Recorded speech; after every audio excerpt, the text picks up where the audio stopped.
Hey guys, so this time I'm working on a clock I got from IKEA. So this isn't really going to be an instructional video because I made a couple of mistakes and I just wanted to show you what I did to get to the final clock. So stay tuned to the video if you want to see what I did. So to start this off, I just wanted to take everything apart and I'll just flip it over to the back side and take these prongs out first. You do have to be careful when you're taking these out because they will pop out. So just do one side at a time and it shouldn't have any problem with popping. And then here I use this attachment for my screwdriver to take off the hex nut that was holding the back of the clock together. And I just take that out and then everything else should just come out pretty smoothly. And then we can prep it for spray painting. I did sand this before I started spray painting, but I honestly believe that you can probably go without doing this and just going ahead and spray paint it. Since this is going to be on the wall, you won't really have to worry about scratches and the paint peeling off. So then I just moved on to spray painting it, and this is pretty straightforward, so I won't really explain it, but I just wanted to show this little clip so you could see exactly what I did. And just make sure you put like a nice good layer on there.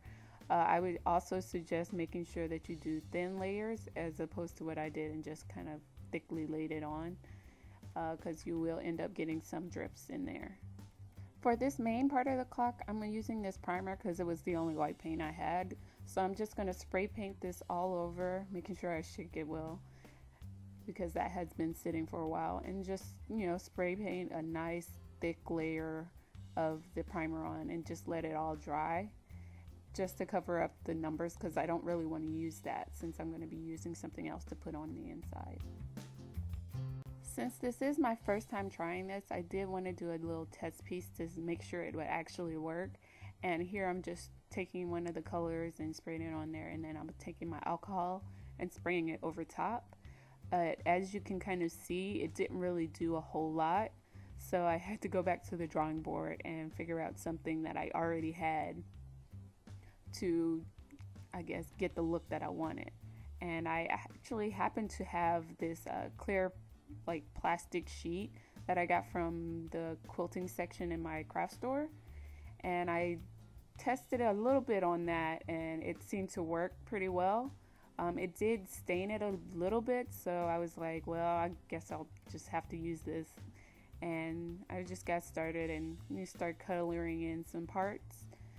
But of course, when I sprayed the alcohol, it looked really good and it started to bleed and everything. But then once it dried up, it didn't really look that nicely. So I had to try to find something else to use. And that's when I ended up getting what I had. I had some chalk markers and I used that on it to kind of give it another, I guess, layer of it. And that seemed to work out pretty well for me. So once I kind of got it to my liking, I went ahead and cut out the circle.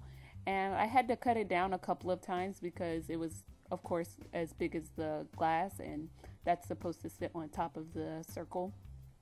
So I had to cut it down a few times, and then after I did that, I added a little bit of varnish on it, which seemed to kind of gave it a weird effect. It started to pool in certain areas, I guess because of the chalk, and then the Sharpies are two different like textures or solutions, I guess. And it started to pull and kind of bleed some of the colors together, which actually ended up being a really nice effect, and it kind of gave it more of like a maybe like a textured map look. So I thought that was pretty cool.